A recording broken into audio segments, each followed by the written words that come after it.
Ce matin, mon adorable Jésus ne venait pas. Je me disais, pourquoi ne vient-il pas? Qu'y a-t-il de nouveau maintenant?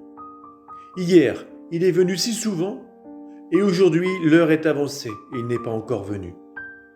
J'ai le cœur brisé, comme il faut être patient avec Jésus. Le désir de voir Jésus souleva une telle lutte dans tout mon être que j'ai cru en mourir de douleur.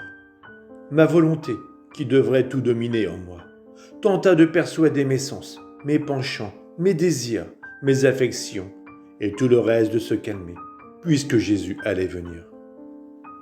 Après un temps prolongé de souffrance, Jésus est arrivé en tenant dans sa main une coupe de sang coagulée, putréfiée et nauséabonde. Il me dit, « Tu vois cette coupe de sang? Je vais la verser sur le monde. » Pendant qu'il parlait, ma maman, la très sainte Vierge, est venue et mon confesseur était avec elle. Ils ont supplié Jésus de ne pas verser cette coupe sur le monde, mais de me la faire boire.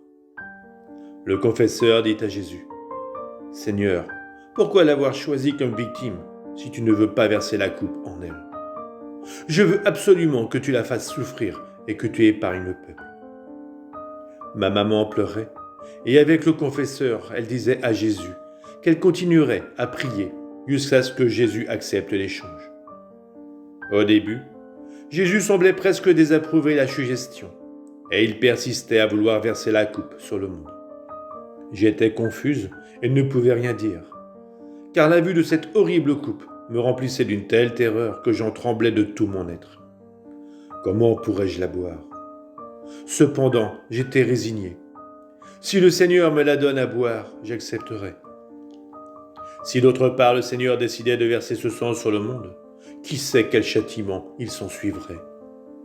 Il me semblait qu'il gardait en réserve de la grêle qui allait causer beaucoup de dommages et qui allait se poursuivre pendant plusieurs jours. Ensuite, Jésus parut un peu plus calme. Il embrassa le confesseur parce qu'il l'avait prié de cette façon, sans toutefois trancher s'il allait, oui ou non, verser la coupe sur le monde. Tout s'est terminé ainsi, me laissant dans une souffrance indescriptible à cause de ce qui pourrait arriver.